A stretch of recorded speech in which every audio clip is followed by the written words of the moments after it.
What's up, folks? It's your boy Rico the Plug with the RapHustle.com.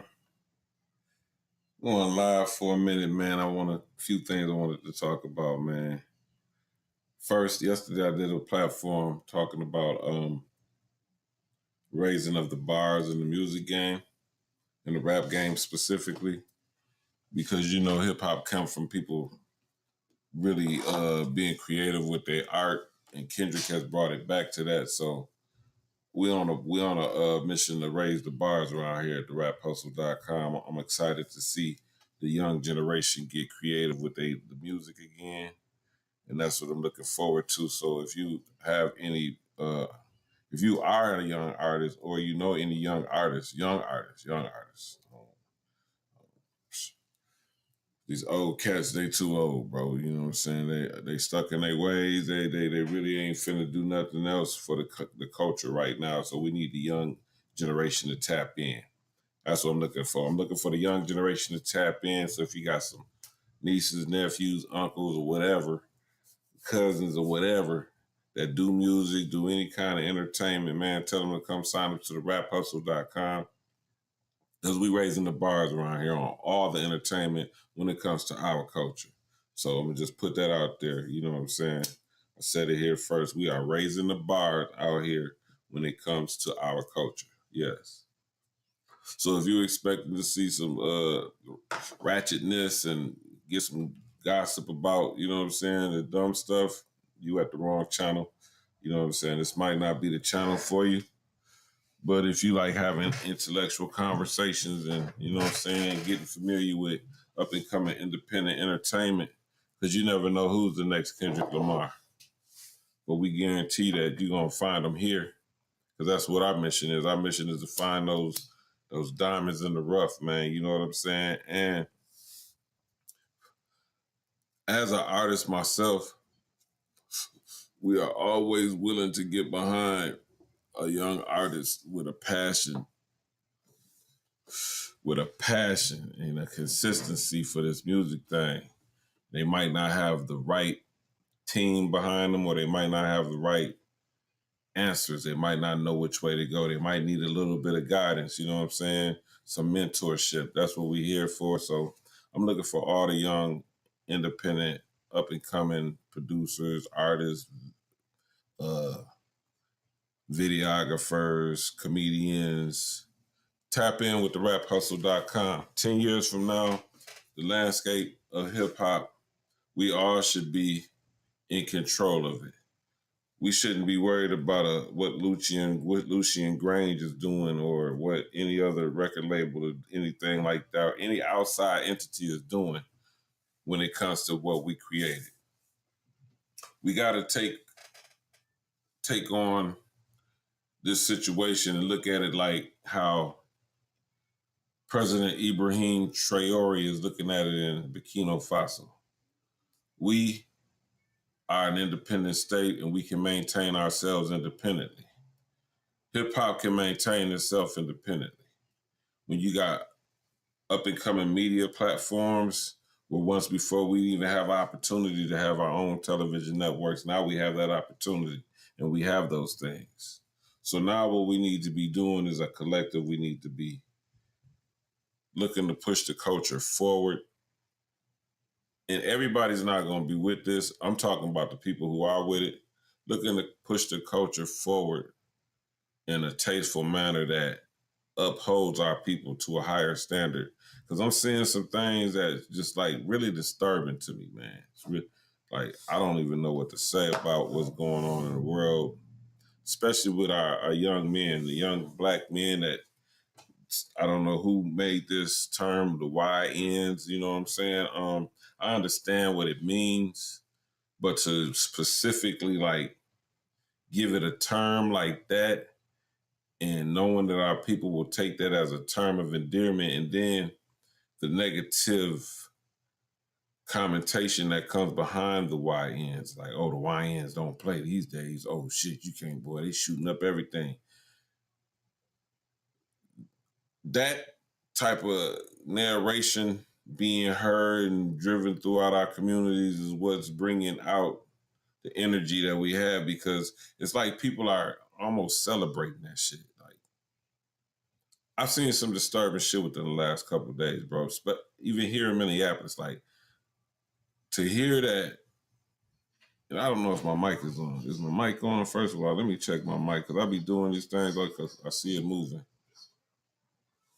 Here in Minneapolis the other day, I know it's about 6 people died within 2 days. 2 days, right? But the first shooting was like, for me, I couldn't really grab my hand. I can because I'm familiar with gang activity. I'm not gonna act like I didn't grow up in it. You know what I'm saying? But it was a situation that happened. 5 people got shot in a car. And when I first heard about it, I'm thinking, okay, maybe somebody walked up on them or did it. You know what I'm saying? But one of them survived, and the person that survived said that the dude who did it was inside the car with him. He was one of the people that was inside the car's friend. So that obviously means that there's 6 people sitting in this car. They had to be smoking, drinking, doing something. You don't just sit in the car 6 deep. I'm hurry up and getting out. It's too uncomfortable. I don't like sitting that close to people. So I know myself, I'm not sitting in no car, SUV, or nothing that's 6 people deep. And the person who, I don't know if they still survive because I heard I think all the people that got shot died. Rest in peace to them. But one of them survived for a moment. If not, I don't know. I have to check and do a update on it. But the person who survived said that the guy that shot them was in the car with them. He came with the other guys. And they named the other guy victim number 1, I guess, because he knew the suspect. They came with victim number 1. So that means he didn't know these other 4 people, and he was sitting in the back seat of the car. So he was in a position in the car where he was close to a door. And the survivor said they were just chilling, and then he just pulls a gun out and shoots everybody in the head. And then, according to surveillance video cameras, he got out the car and went to his car and took off. And now, I'm not going to say I'm not familiar with gang violence. They're saying it's gang related. I think it's mental illness mixed with drug related, right? Because if victim number 1 brought this person into the vicinity, obviously trusted this person, or maybe it was a scheme. I don't know. It just doesn't fit right with me how you could be sitting in a car with people that you don't know, obviously, and then just shoot everybody in the car in the head, even the person you came with. So I mean, it's a confusing situation because I'm like, how? So the person he came with was a victim too. And so this dude was sitting in the car with them. This is the only person who knew him. I'm assuming, I don't know, was victim number 1 in the front seat or the back seat? It had to be 2 people up front and 4 people in the back. I'm assuming it's an SUV. If it was a car, that's even more uncomfortable. But I'm assuming it's an SUV. Let's say it's an SUV because for the sake of having to shoot 5 people in the head, you have to have some arm room. But let's say it's an SUV.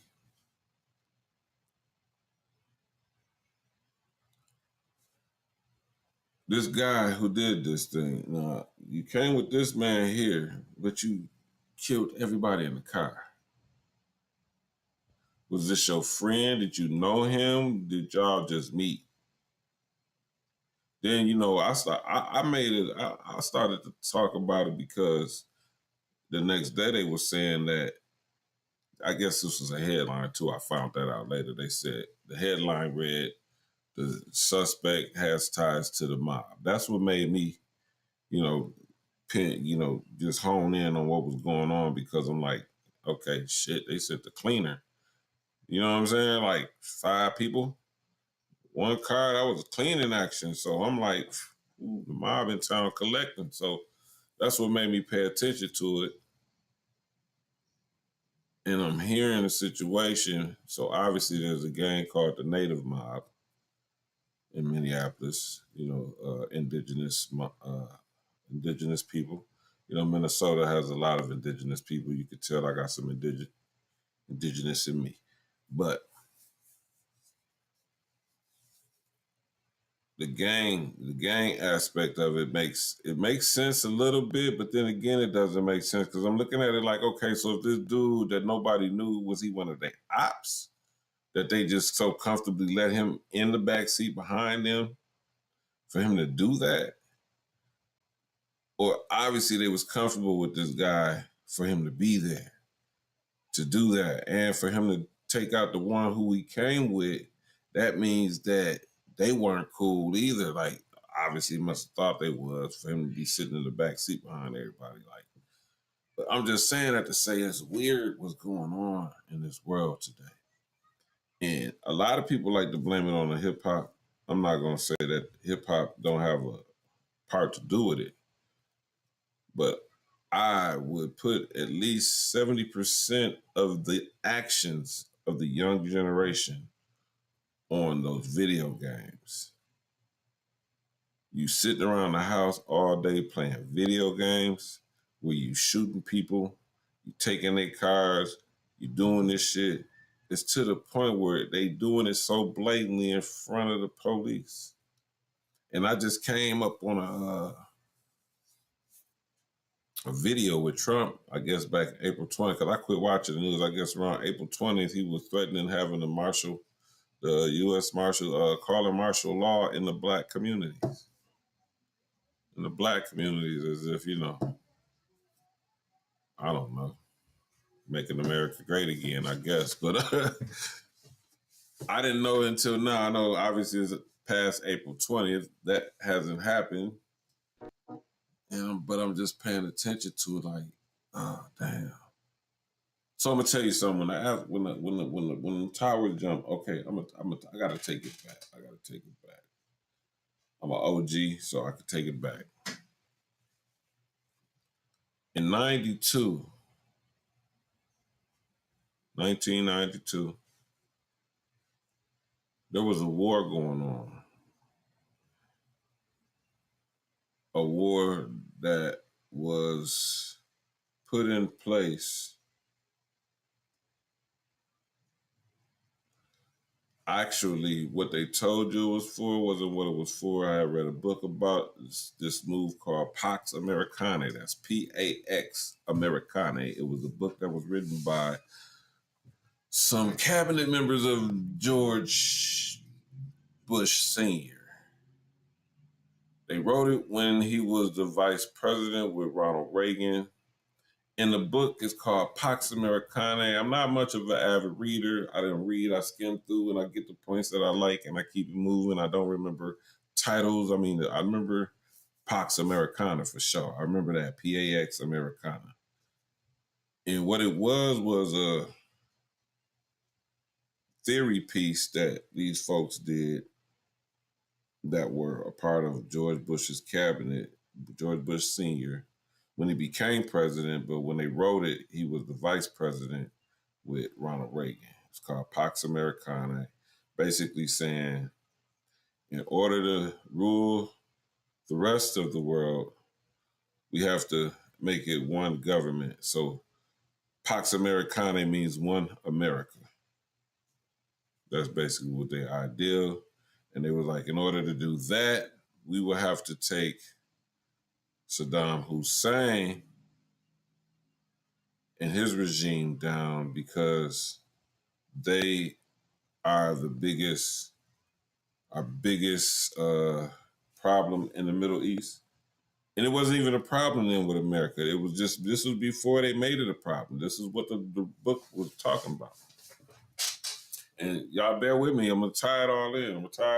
You can ask me what 1992 got to do with 2025. Okay.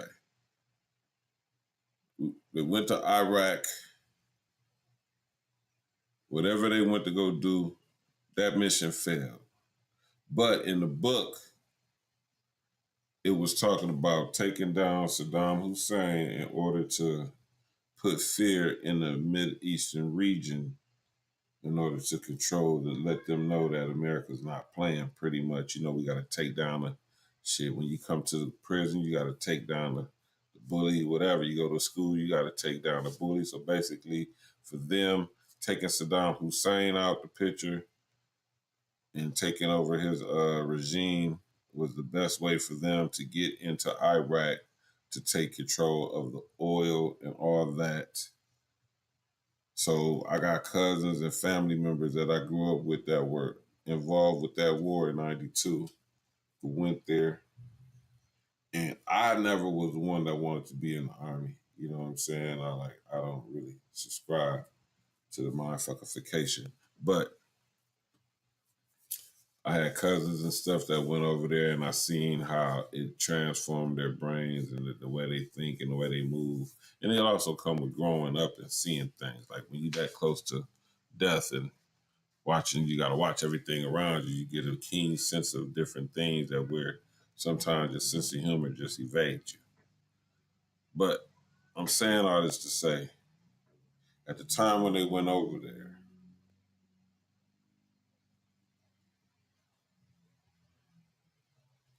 the average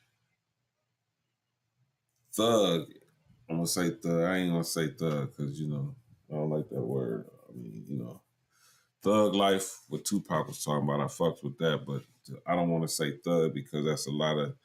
We got that from the media calling us that. You know what I'm saying? Us as black folks, we always taking something that's meant to be negative and trying to make it a positive, right?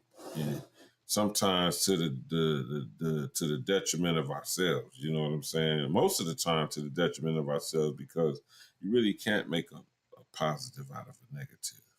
You can learn from it for sure, but you can't. You're gonna pay. You're gonna pay for your negatives. Karma's coming back around. Just put it like that. So anyway, going back to the story, in '92 they went to war with Iraq that failed, and really that war was not really a real war. It was really like a testing for what was to come, which we seen later. Um, that war was pretty much about learning how to do military combat in a setting with citizens, because this is what was in the book of Pax Americana. So if we're going to go to the Middle East to try to take Saddam Hussein out, we are going to have to fight in cities where kids and women live at. So this is our first test run on how do we attack a whole community. See, because war has never been on that front until then.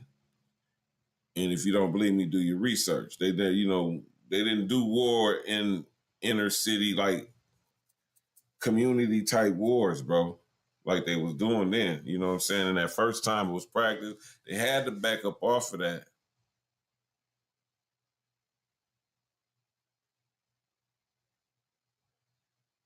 They had to back up off of that because there was so many women and children being murdered in the midst of that and innocent men. But it was a practice run for what came later. And in the midst of that run, I'm gonna tell you how this ties to the streets. So before they went and did that, back in the day when we was in the hood, the most you might have had as a fire weapon or a gun, if you could afford it, was probably a Tech 9, a Mac 10, or AK, right? But the majority of us had handguns. You know what I'm saying? Like if you had one of them joints, then you know what I'm saying? It was just good to look at, boy. You ain't finna shoot that joint. You know what I'm saying? Who you going to war with? Good to look at. You feel me? But after that war came the heroin epidemic hit our communities. Because we got to remember around 92, 93, 94, we was still almost crack era. You know what I'm saying? The crack era was really coming to like end. You know what I'm saying? Because all the people, everybody was catching cases, going to jail. Nobody wanted to do 25 years for a rock, and a lot of the dope fiends that went got rehabilitated, and the game just wasn't the same. And in that time, it was a drug that was created in the military called MDMH, which later became what we know in the streets as ecstasy, which was created around that time. Now, this drug was created in order to be able to control the, don't quote me on this, if I can remember, it was made to be able to take the, okay, for a soldier, pretty much you ain't gonna have them emotions. Like, you're not gonna be scared to do. You know how they say if you take ecstasy, whatever you wanted to do, you gonna do that times 10. I never took ecstasy pills, so I don't know what that feel like. But back then, they made that so they could send the soldiers in the war and they wouldn't have no remorse about nothing that they're doing. They would just be on go. It was deemed not to be, you know what I'm saying? They deemed it, you know what I'm saying? They took it out the military and all of a sudden it ends up on the streets. It ends up on the streets at a time where the crack epidemic is come going down, and really what's really popular in the communities is smoking weed. Because you got Snoop Dogg, The Chronic, you got Dr. Dre. This all ties into the industry, to the music. This all ties into the rap. That's why it's called the Rap Hustle. And this is real rapper Rico the Plug. So I'm just speaking on this for a brief second so y'all can understand why we have to take a stand and learn how to get unfucked by the mindfuckification. That's a term I just made up called mindfuckification, because that's what the system is made up of. It's a whole mindfuckification situation that we going through. And it's that way because they learned how to control our people. The mission wasn't to control their people. Because as you can see, a white man could have a gun and be talking shit to the police, and they'll just be like, buddy, put the gun down. Buddy, put the gun down. And sometimes they will shoot. I'm not saying that they don't. But the majority of the time, when we don't have a gun on us, one of us is getting killed by the officers. Unalive, whatever you want to say. We already know what it is. So we got to understand that the mindfuckification of this thing is that your life ain't worth shit. Our life is worth everything that you have.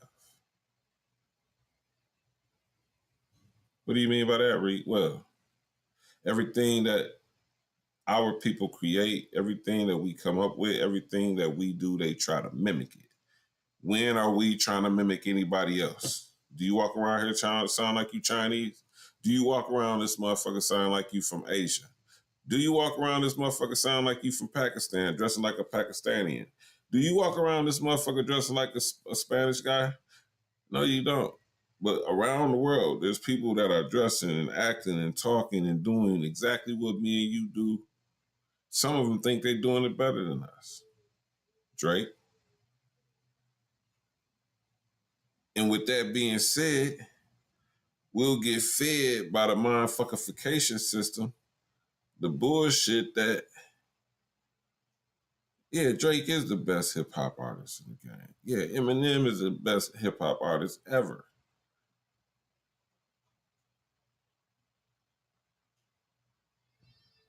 And it's to the point where we have to realize, how did that get like that? Well, because of the mindfuckification of us believing everything that a motherfucker got to say that sound like it's peace, that sound like it's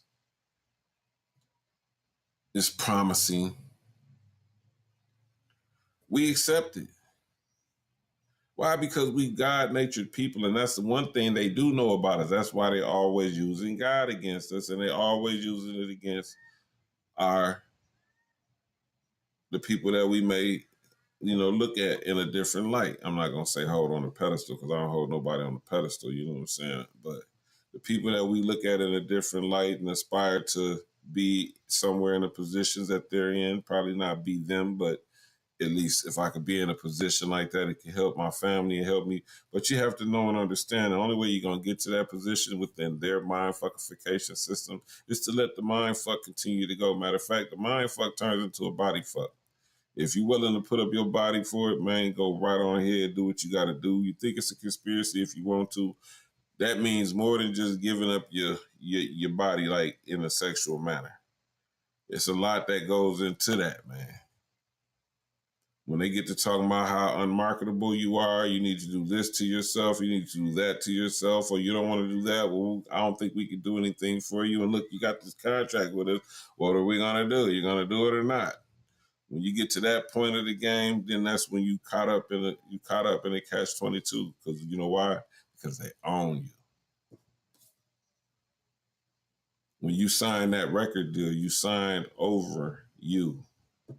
What do you mean by that? Well, it's just like signing the power of an attorney. You're saying that, look, I'm my rapper name, let's say I'm Rico the Plug, and I'm signed to Universal Records. I'm giving Universal the right to walk up in the bank and utilize me and my likeness as a reason for them to get money to put towards a project for me. Now they might get $5 million, and they might give me 50,000 of that, and I might not see another dime after that. But because it was in my name, under my likeness, I'm the one who owes that $5 million back.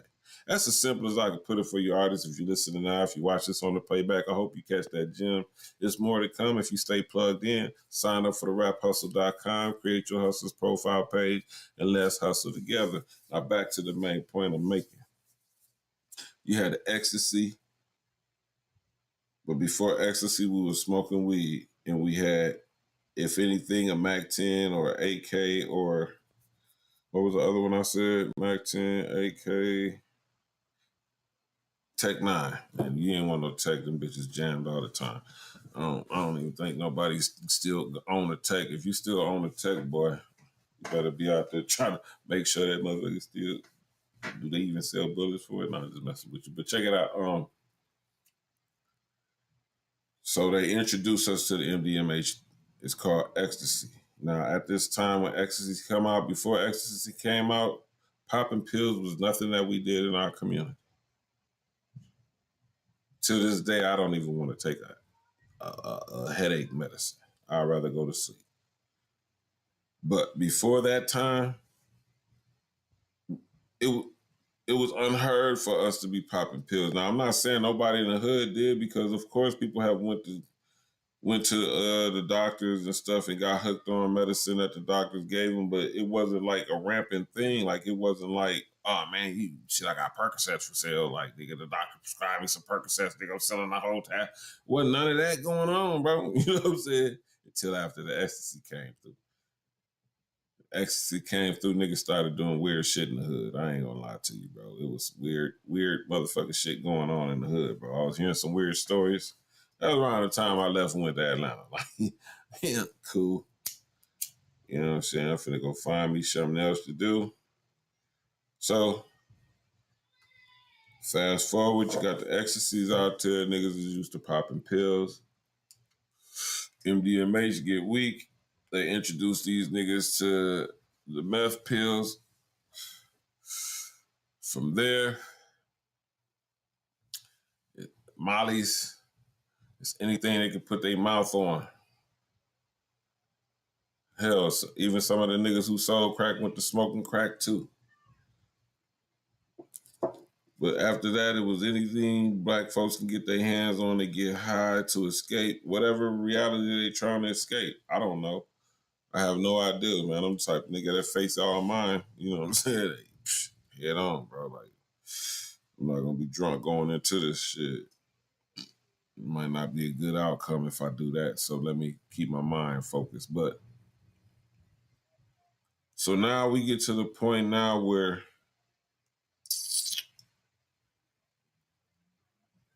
we've been through 3-4 wars on the international front. That's been, in different cities and different countries. You know what I'm saying? And all this has been practiced on how to conduct urban warfare, is what they call it, urban warfare, which means having a war in the city with people in it, right? So then today I go on my YouTube and I see a video from, I guess, before April 20th where they was talking about Donald Trump was going to be declaring martial law, but only in the Black communities. Interesting. In the Black communities where we got the YNs. The YNs don't got handguns. The YNs don't got techs. So let me go back a little bit more. After the first war, we got the second war. We know the outcome of the second war. Saddam Hussein gets killed. Saddam Hussein, what's the dude? The Taliban dude, Osama bin Laden. The president of Libya, Omar Gaddafi. All these folks that the United States wanted out the way are now out the way. We got heroin back in our communities. And we got all these motherfucking military guns. And the thing that tripped me out the most, I'm in Atlanta. My family, Ote Feng Shui, he turned 18. I come to the crib. This nigga got 3 assault rifles on his birthday, right? Talking about the motherfuckers got shit. They got the strap. Damn, that's where you get these joints at. Oh, man, I got them for my birthday. Nigga, what? For real? Yeah, it's legal when you turn 18 to buy these. What? So you went and bought 3 motherfucking assault rifles on your birthday and that shit legal? You mean to tell me you can't buy a pack of fucking cigarettes with 20 cigarettes in that motherfucker, but you can buy a gun that hold 100 motherfucking rounds. So if you get mad about not being able to smoke them cigarettes, you can go smoke 100. This shit don't sound right to me. It didn't click right to me. But I'm like, that's cool, I guess. I'm not really fascinated with guns like that. Like, I'm only gonna have a gun on me if I feel like I'm gonna need it, and if I got it and you see it, then that's probably your day. Other than that, I don't glorify that. You know what I'm saying? Guns don't kill people. Sensitive people with no control over their emotions or down on their luck, or people who just don't care about life kill people. So I'm not against guns. I just don't glorify them. They get glorified enough. I don't need to do it. Anyway. So now we got 18-year-olds running around this thing. They old enough to buy assault rifles, but they can't buy cigarettes or a handgun. You can't have a gun that you could put in your pocket, but you can have one that you could put in your coat up under your sleeve, and anytime you get ready to just whip that thing out like commando, you could do so at 18 years old. And this is mostly in our community. And then we glorifying the YNs for, these little niggas don't play, ooh. Not understanding the whole play in the midst of the whole thing. Like, first of all, we have to ask ourselves, where the fuck did our broke nephews and nieces get these fucking guns from, bro? You don't even got a job, nigga, but you got a gun that shoot 100 fucking rounds, bro. Where did you get it from? Them trains that they just post up back there and they know that they getting robbed. Come on, man. They know, man. Come on, man. This has been in this. I'm from Illinois, bro. Niggas been hitting the trains for years, fam. They posting them trains up with guns right there in the hood, bro, for everybody to get them, bro. Come on, man. You can't get a job in Chicago, but you can get an AR-15, nigga. You can get a Draco, nigga, but you can't get a job. Make it make sense. And we glorifying this shit on our music. Shoot through, ride a nigga, ride, slide on a nigga, slide. To the point where you mix that with the niggas at home practicing on a computer, you know what I'm saying? Practicing on a video game, man. I know little niggas that play these video games all day, bro. Do you know what happens to the mind of a person who's stuck in that type of world all day? That's the world that he lives in. So what the fuck you think is gonna happen when he get in the real world? He don't have real world skills. He has simulated world skills. I sit at home all day playing video games where I shoot people, I walk down the street, snatch people out their cars, I do whatever I want to, rob the drug house on the video game, and this shit lit. What?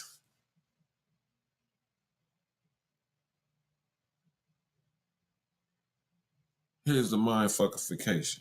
Why this shit so easily accessible? And it's a lot of white kids with these fucking guns too. I'm not just talking about black kids. I'm talking about all the fucking kids, bro. All the kids. And on top of that, they can do the stupidest shit in the world and make a lot of money online right now because their generation grew up with this. They grew up with this. I go live, I might get 1-2 people watch me. They go live, they got about 1,000-2,000 people watching them. That's off top. Why? Because they in school. They around computers. They grew up with the computers. That's all they know. Their whole life is a simulation. When they say we living in a simulation, they ain't talking about our flesh. They're talking about the mentality of the young generation, these poor folks that we call YNs. They living in this simulated world because they do not get off their phone, man. They could be hanging out together and each one of them are on their phone. I used to go out in Atlanta, bro, and I'm seeing like it's 8 girls came in here together and all of them was standing together in the booth, but each one of them on their phone chatting with somebody else or doing something else on their phone. And I'm thinking to myself, like, you could do that shit at home, right? I don't see why y'all 8 women came here together just to stand around and be in your phone. Y'all could have did that at the crib. It's because they can't. We can't. I ain't gonna say they, because well, shit, I'm the same way. If I'm not working, I'm shit. But I'm researching though. I do a lot of research though, because I mean, it's a gift and a curse for everything that you do. But you're damned if you do and you're damned if you don't, right? When in Rome, do what the Romans do. But it depends on which way you're doing it. Me, I do a lot of research. I pay attention to a lot of things that's going on within our culture. You know what I'm saying? I sit and listen to a whack one. I won't listen to them on Clubhouse talking about this and that, but I listen to what them cats is going through because I'm literally like, what happened? I feel like, and I don't feel like I'm missing anything. I don't feel like, man, look, call me a square. Square. I'm a rectangle, nigga. Whatever kind of shape you want me to be, bro. But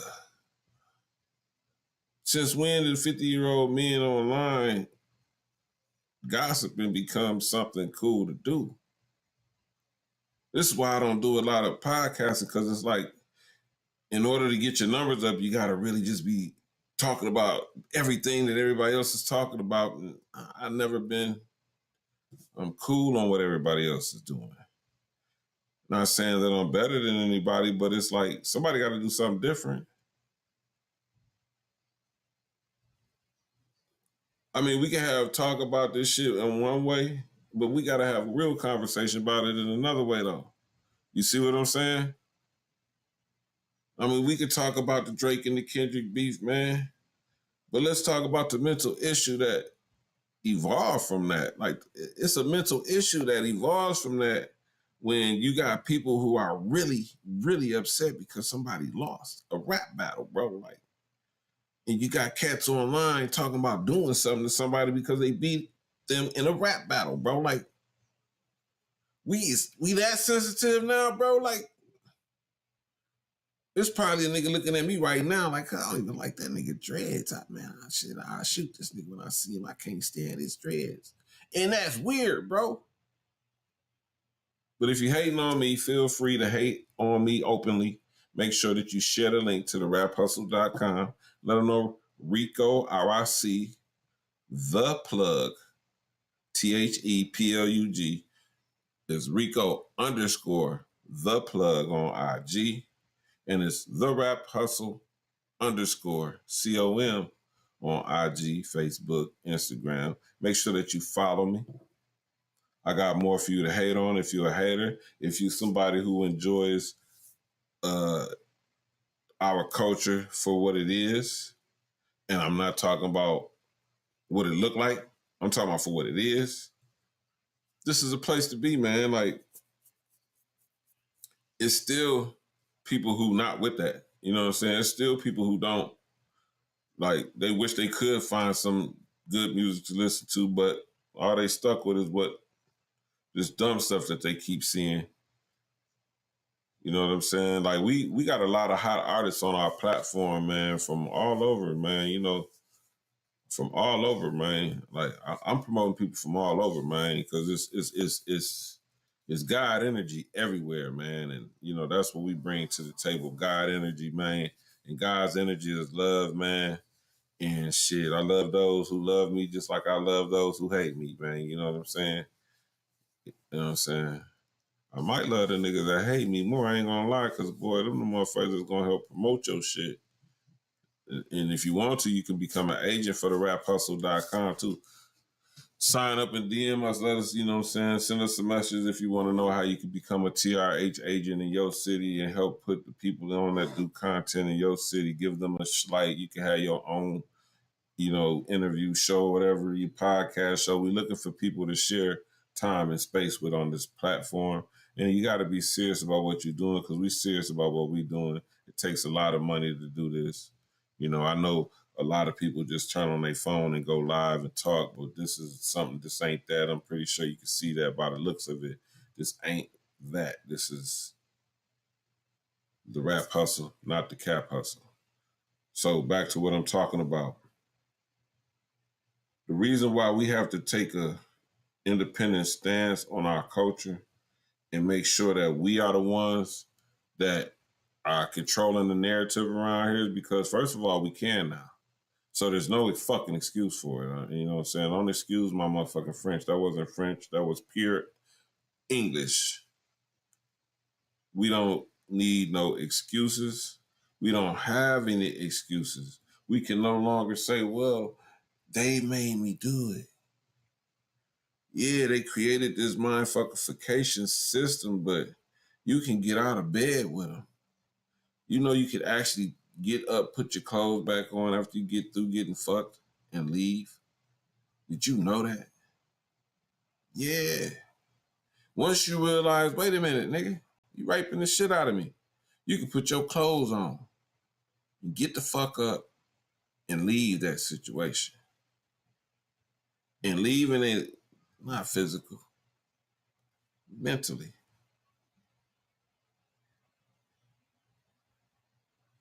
So what all they got to do with the Iraq war? Okay, I'm going to break it down for you. We went to war to learn how to do war in an urban community. What the fuck you think that's for? In the midst of doing that, they sent more drugs back and more guns back. What the fuck you think they did that for? Now we have a whole motherfucking generation of young YNs that y'all call them, you know what I'm saying, that have no respect for themselves. They don't respect themselves to the point where they will get on this thing and say whatever. Don't care. You know why? Because the most weirdest shit I say, the more people gonna pay attention, the more I'm gonna get paid on social media for monetize. They make it easy for us to destroy ourselves. And it's so easy for us not to pay attention because we're so busy surfing. Everybody's like this. Nobody's like this. Everybody's like this. You watching that, he watching that. She going back to the example of the 8 women coming into the club together, but all of them are on their phone doing something different. I know y'all ain't texting each other and y'all standing right next to each other. Why are y'all Then they taking pictures talking about, oh, I'm at the club, it's lit. Only thing lit around here is y'all motherfucking cameras. Because everybody just, ain't nobody even dancing no more. Atlanta had got to the point where wasn't nobody, when I got there, it was to the point where it's just people standing around doing this, man, and it ain't what you think it is, bro. Go if you want to. Not what you think it is, bro. Even this entertainment game for you independent artists, for you entrepreneurs, for you content creators, is not what you think it is. I'm going to tell you exactly what it is. Perception. The way that you look at things. You like Beyonce because that's what you seen. You seen Beyonce, you was taught how to study Beyonce because that's all they was putting in your face was Beyonce. So that's what you know.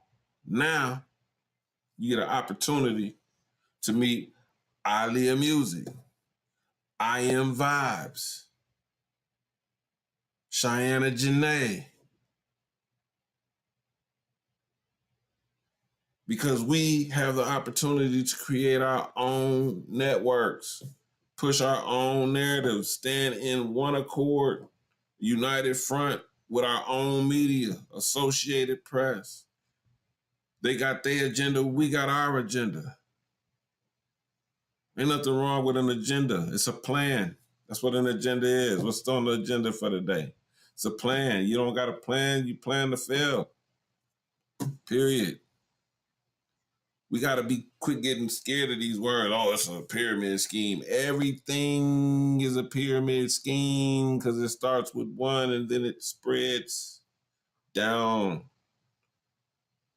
And usually the person who created it is one who gets the blessings back. As it goes down, it comes right back up. It goes down, it comes right back up. Just like when you see the beam me up thing, it's like the light coming down and it brings the people back up.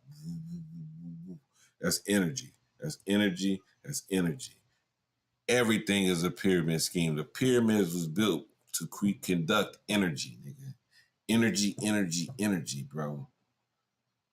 When you see a whirlwind of water, it looks like an upside down pyramid. Energy, fam.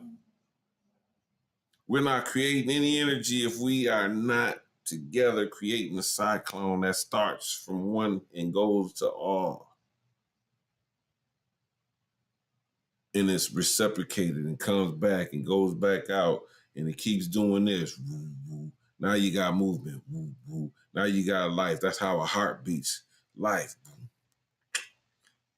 It's all life. We ain't got no life in our community, fam. It's all death. If it's not fighting, it's killing. All I see on my timeline. I see independent artists post something, it's crickets. I see somebody post something about their new movie, it's crickets.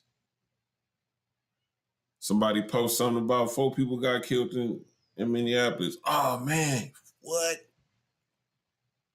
Man, did you hear about the 4 people that got killed? Man, I'm telling you, you're getting wild out here. What?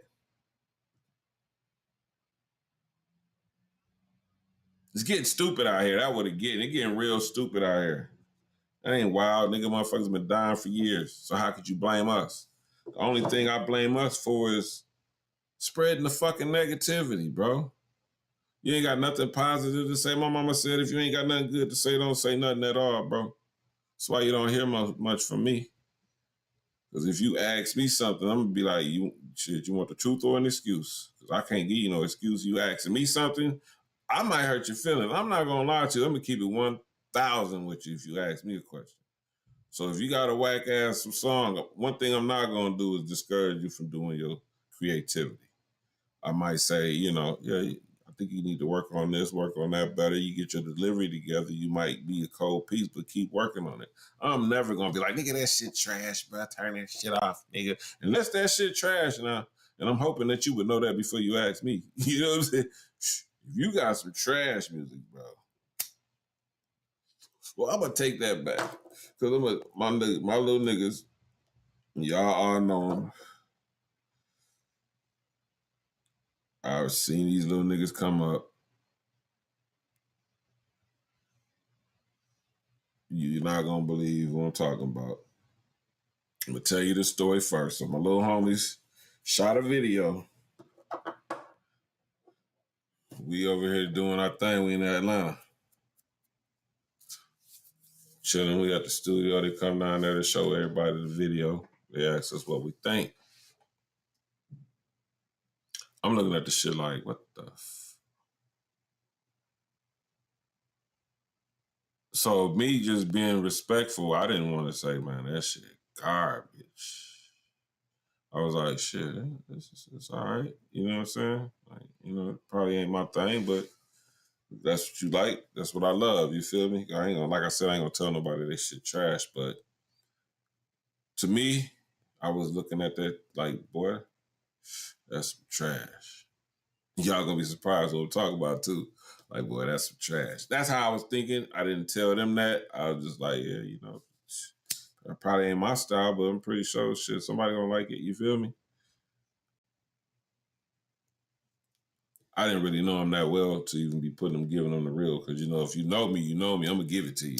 Just because I know that you've been around me long enough to have tough skin and know that shit, if he say anything slick, he just joking. He don't mean no harm. And I'm a real slick talker, so I can hurt motherfuckers' feelings by saying hello to them. I don't understand that part, but I do understand it. It's a gift and a curse. But anyway, so I tell these cats, yeah, that shit is cool. Just ain't my style. But salute y'all, like it, I love it. You feel me? Somebody gonna like, you know what I'm saying? Not too much. I ain't say too much. I just said that a little bit, but I'm a firm believer in there's a million people just like you. So if I don't like it, a million other people might like it. I'm not gonna discourage nobody from doing anything, bro. I'm not gonna tell nobody anything that they do creatively is trash, bro. Because that's their creativity, bro.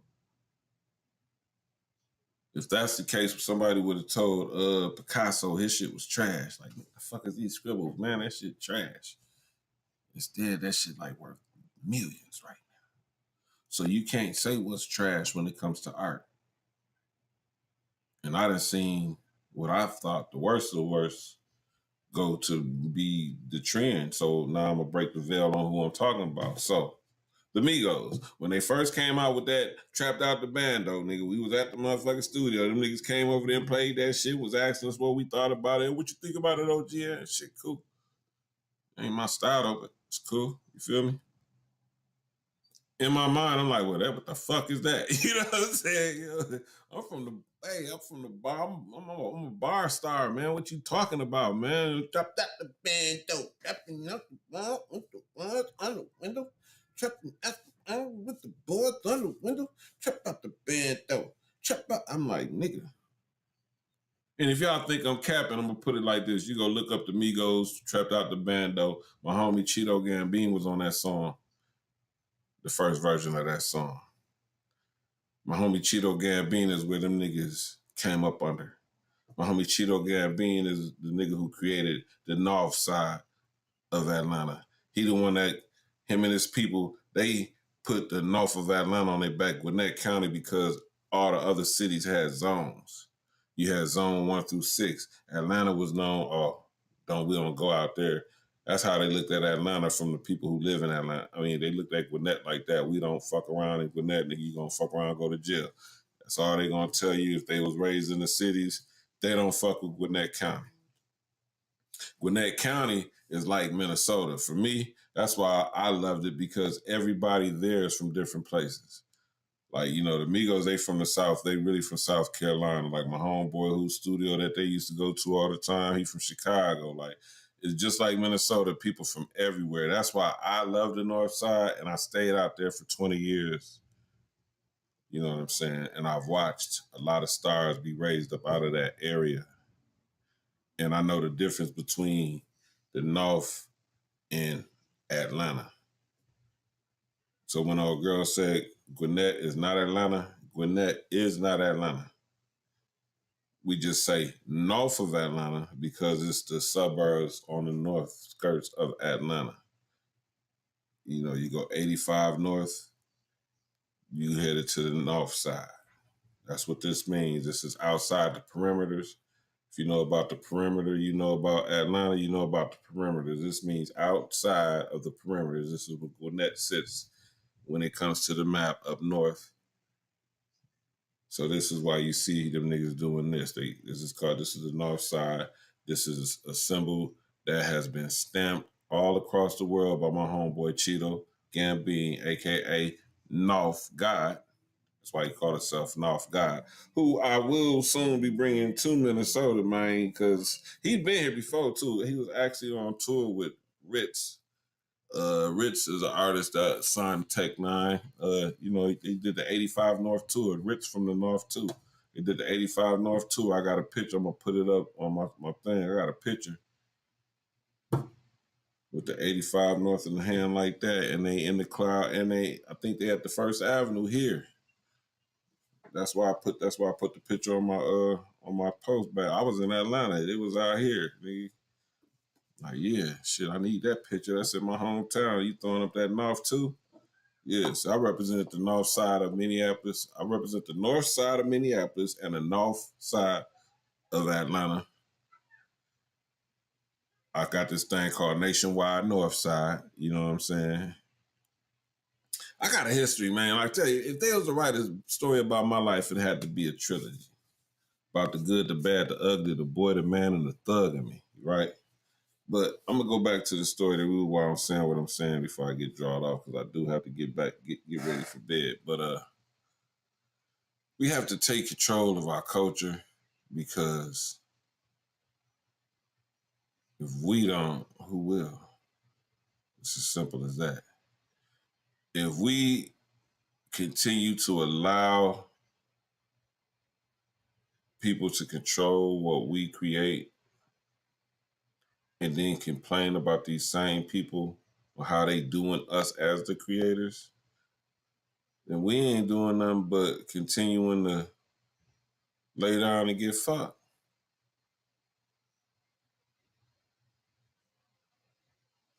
I myself never, ever laid down.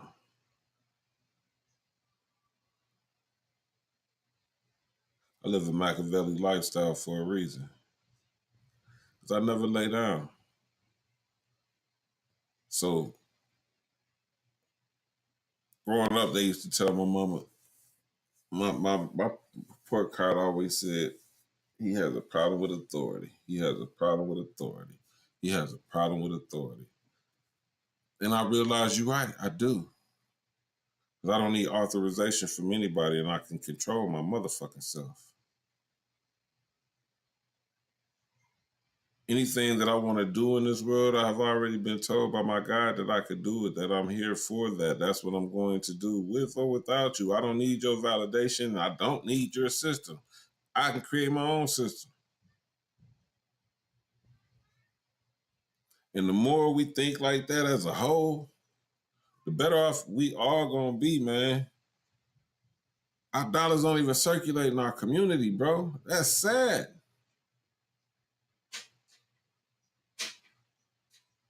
Our dollars don't circulate in our community, man. I need y'all to think about that, bro.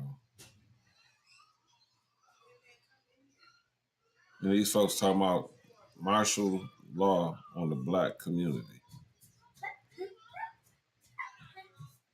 At a time where it's revolutions being popping up in all facets of life, from music to movies to real life. Kendrick Lamar is doing a worldwide tour, GNX, after declaring the revolution will be televised at the Super Bowl. Ryan Coogler got a movie depicting just how we allow the vampires in to suck up and kill us, to suck up everything that we own and take away and destroy it.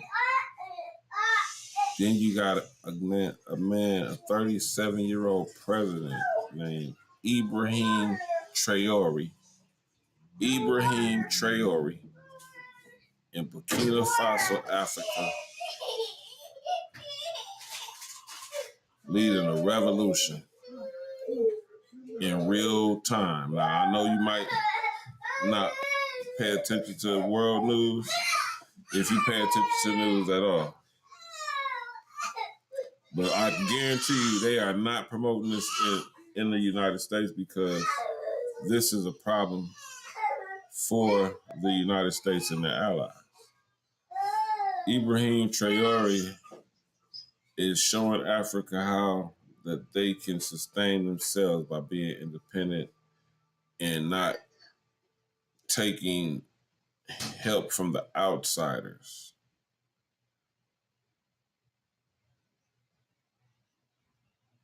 See, the problem with us is, yeah, we'll claim independent all day. As soon as somebody say, "Hey, man, I want to give you 50,000," yeah, fuck that independent shit. You're finna get this 50,000. I'm not gonna get the bag. I ain't stupid. Let me get the bag. I ain't stupid. Yeah, you is stupid. Stupid to the motherfucker. Because that 50,000 just cost you 5 million, nigga. Remember what I told you earlier.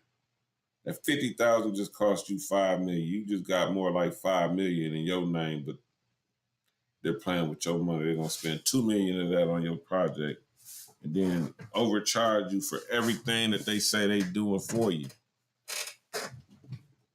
Hey man, we got a house for you over here. We got a driver for you. We're gonna send you to the best restaurants.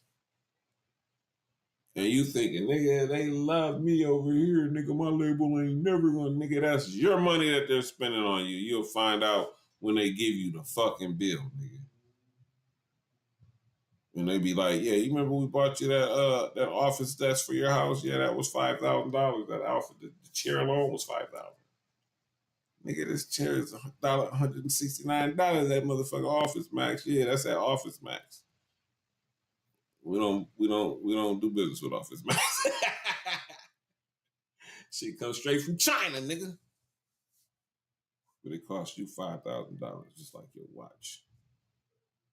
Are y'all getting the picture now? Are y'all seeing what the fuck is happening in this world? Can we not be the last motherfuckers to wake up and join the motherfucking train, bro? Because this shit, I've been on it. I've been on it. But I'm just saying, like, what the fuck we gonna do, bro? I'm looking at this shit weird, bro. Like, this whole hip hop game, as they try to show it, is weird, bro. It's weird, bro. I seen Fat Joe go on a show and say, the FBA, whoever these broke ass niggas is, like, what? Broke ass niggas is. You said that with a lot of vitriol, bro. Like, ooh, I can tell how you talk when you ain't on camera. Whoever these broke bum ass niggas is. Let's face it, there's some broke bum ass niggas. Here's how they feel about you. You can lean back if you want to, nigga. You can do the rock away if you want to, nigga. I ain't rocking with that, bro. These folks don't appreciate nothing that we invite them into, that we let them be a part. They don't appreciate none of that shit, bro. They come in and they try to steal that shit just like they do in Africa, nigga. If we gonna talk, let's talk for real, man. Real rap, nigga. And you motherfuckers are selling yourselves like the whores that you are, nigga. You a fucking hoe. If you feel like you gonna get that $50,000 bag, nigga, and not pay attention to what's attached to that motherfucking shit, you a hoe ass nigga. You a hoe, period. Point blank, nigga. That's what bitches do, nigga. Sell they self for a fucking bag, nigga. That ain't how we grew up, nigga. All money ain't good money, nigga. What's behind this shit, nigga? Why you want to give me 50,000, nigga? As a matter of fact, if you want to give me 50,000, that mean I gotta be worth more than that. So hell nah, I ain't going. I'm gonna just walk slow and get my 50 million on my own. Fuck you talking about.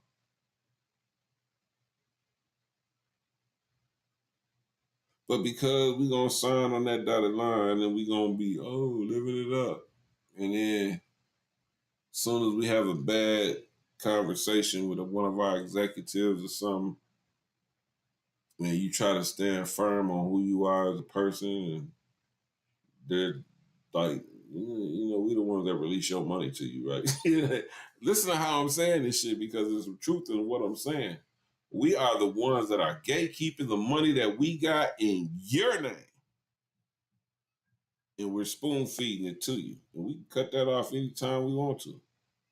Also got insurance in your name with the money that we got from you. We paid money from the money that we got from you and made an insurance policy on you.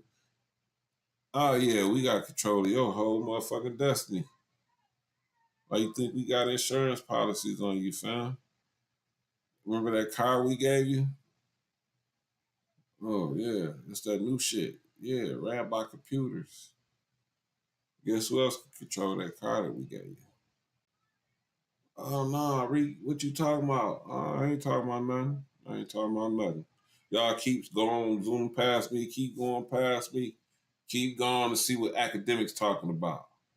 Keep going to watch this whole ass nigga disrespect grown men with kids and wives that's doing shit that he would never do, like get the fuck out the house, nigga, and say that shit in a nigga face. If that's the way you feel, that's some shit he ain't never gonna do. He gonna sit behind his motherfucking desk and talk crazy about people because he know y'all negative motherfuckers is gonna come watch that shit, run his motherfucking numbers up, and he gonna get paid off of our motherfucking pain, and y'all motherfuckers gonna keep watching that shit because you're addicted to the bullshit because of the mind fuckification.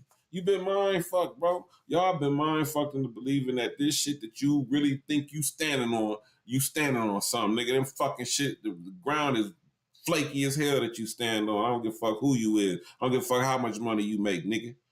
I don't give a fuck how much money you got in your bank account, what kind of car you driving, what kind of hit you got, nigga. Who your motherfucking beat producer is. I don't give a fuck. The ground that you stand on is shaky, nigga.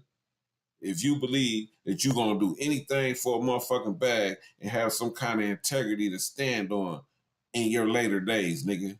When your kids grow up, nigga, and get to see their mama online twerking and shit. Yeah, I was on Bad Girls Club getting beat up and shit. Nah, mom, I watched that Bad Girls Club episode when they beat your ass. It was for a check, baby. I was on TV. Getting your ass beat. This shit is stupid as fuck, man. This shit wild as hell. Y'all like this shit, cuz if you like it, I love it, man. You know what I'm saying? Trapped out the band, no. Trapped out. You like it, I love it. But hey, man, I know it's a lot of people who be like, man, oh, that shit weird. Cause like I say, there's a million motherfuckers that feel just like me. That shit weird, bro. It's weird to watch a debate on this. I don't even know what we debating on this rap with this why we gotta have a debate about Kendrick and Drake. Nigga, Drake got his ass whooped. But it's weird to hear a nigga say Drake outbarred Kendrick. The beat on Not Like Us wasn't even dope. I don't even remember Euphoria.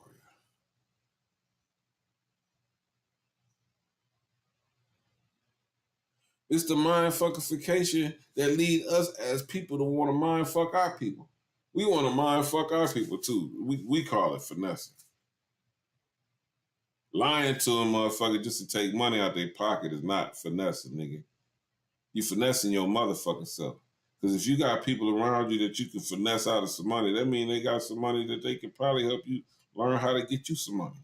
But since you just want to finesse them out their money and not learn how they got their money, you going with that. It's the bag that you after, right? You want a motherfucker to feed you fish. You don't want to catch your own fish. You want to eat off somebody else's plate. Cool. Let's see how long that lasts. And remember when you go to jail, ain't no pistols. I don't know. I can't say there ain't no pistols in jail because I done seen cases where motherfuckers had guns and pistols. It's all types of weird shit going on. Nigga, I ain't living in the Matrix. The Matrix is happening. Like, you're delusional as hell if you think you're going to get away with anything. crime in this damn time. They even making it easier for you to do it because they got to test the system to see if it works. Just give them a PPP loan. That was the first setup that Donald Trump did.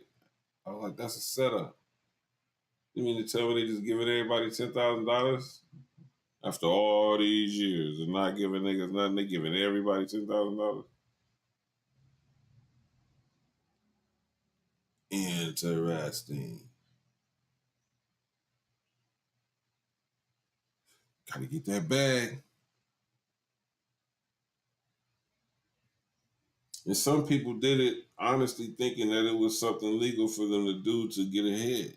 At a time when life was fucked up for everybody. That the government was actually doing something positive to give people to start with starting a business, like, especially when everybody's losing their jobs right now. Like a lot of people did it for that. You know what I'm saying? Not even thinking of the mind fuckification.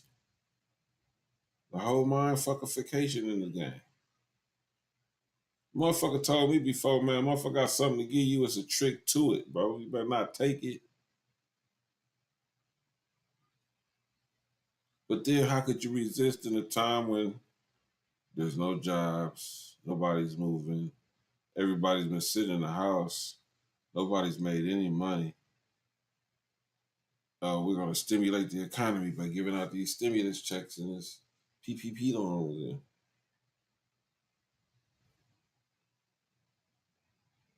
I'm sure a lot of people got PPP loans and was thinking, shit, maybe this could help me start that barbershop or laundry mat that I wanted to start. You know what I'm saying? And honestly, probably started they doing business. I know a guy who got it and started a fitness business, bro. Like, and still going, dope, still going. But I just know that he got it. So I'm like, damn. I'm like, damn. I just want to just hope that, you know what I'm saying, nothing bad comes from that, because that's like giving the people false hope, man. Like, it's the trickology, man. The mind fuckification of it all, bro. Like, you're giving people fake hope. Make America great again. Giving out stimulus checks, PPP loans. We're gonna stimulate the economy. And not everybody got cases, not. And to the point where it's like, nigga, even the president got a felony. Man, where are we living at right now? What planet are we on right now? I could have sworn during the U.S. Constitution studies that you cannot be a president with a felon as a felon. Make it make sense. I had to graduate. In order to graduate, I had to pass the U.S. Constitution test in Illinois. You had to. That was a mandatory. In order for you to graduate, even get your GED, you had to pass the U.S. Constitution. You had to at least pass that, along with some other shit, but you had to pass that. They wasn't even finna let you. You could have got everything else right and got that wrong, and you was gonna have to do that shit over. So I know the United States Constitution, and I know that it stipulates that you have to be married, 35 years old, no felonies, upstanding citizen. We got Donald Trump as the president. That was twice. Lord have mercy. This man said he finna do martial law in the black community at a time where they trying to go at Ibrahim Traore for making his country independent and not needing help from the West and the European influence. Mad at that man because he said, you know what, we don't need y'all help. Matter of fact, pack your shit up. Let's go. We got this. We got ourselves. We good. Oh no, you can't govern yourself. America needs to know what you got going on over here.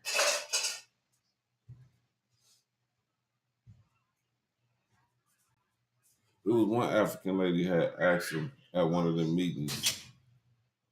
them government meetings when they was talking to the Europeans, and they were talking about why it was important for France to maintain a military presence in their region.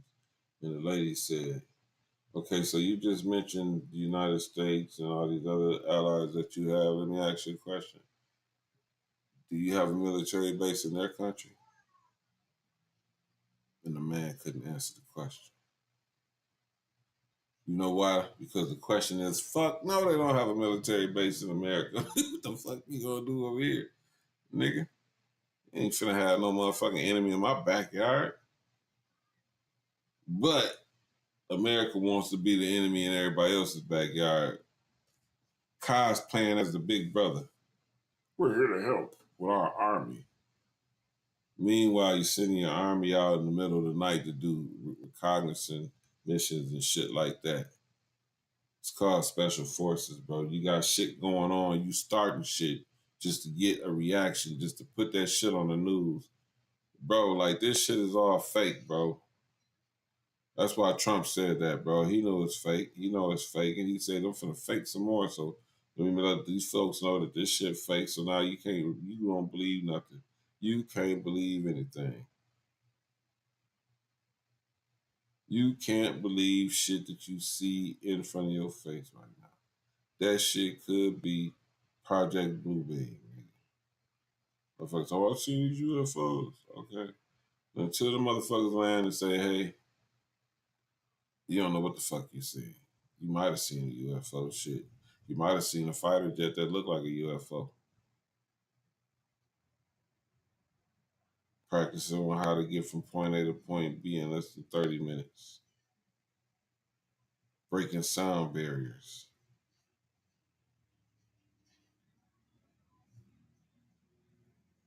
But you don't think about that. You don't know nothing about that. All you know is it's a UFO.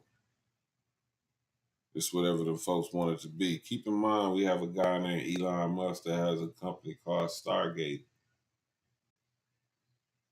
that owns a string of satellites that connects everything worldwide.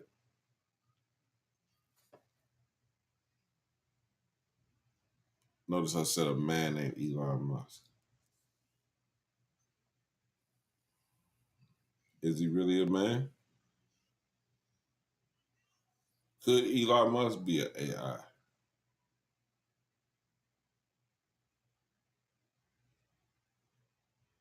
Is Donald Trump a figment of our imagination? Is America the land of the free? And if you believe it is, then please explain in the comments what's free. And on that note, I'm going to get up out of here. It's your boy Rico the Plug, theraphustle.com. Make sure you sign up, create your hustle's profile page, and let's hustle together, because that's the only way that we're going to make it out of this mindfuckification. You dig what I'm saying? Charge.